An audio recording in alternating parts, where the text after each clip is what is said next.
AITA for not making my kids share their things with their half-siblings and forcing my ex to move. I, 45M, have 2 kids with my ex-wife Mel, 40F, Emmy, 14F, and Travis, 11M.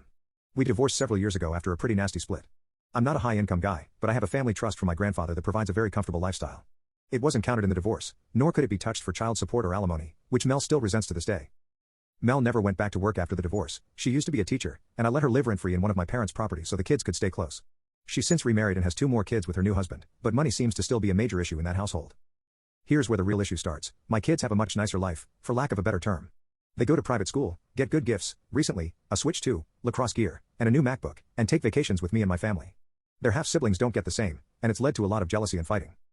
My kids refuse to share their stuff with their half-siblings anymore because things have been broken in the past, like a PS4 that mysteriously stopped working after a visit. They don't want their stuff ruined, and honestly, I don't blame them. Apparently, this caused yet another meltdown between Mel and her husband, and now she's banned the kids from bringing their gifts to her house at all. So now they're staying with me more, because why would they want to go somewhere they can't enjoy the things they own? This set off a domino effect. Mel is now filing for child support, which, again, she's allowed to do, and in response to everything, my parents told her she'll need to start paying rent in September. She's now claiming she can't afford it and that we're forcing her to move out of state even though she can't take the kids with her. It's turning into a full-blown meltdown. But here's the thing, and I know this is harsh, at some point, she and her husband need to get it together and stop blaming me and my kids for their lack of resources. Life isn't always fair.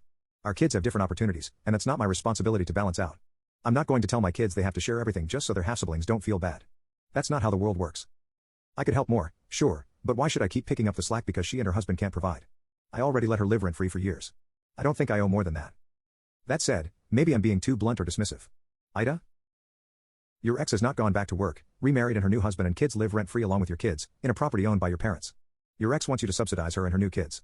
NTA, but you should go to court for majority custody. The environment at your ex's is toxic.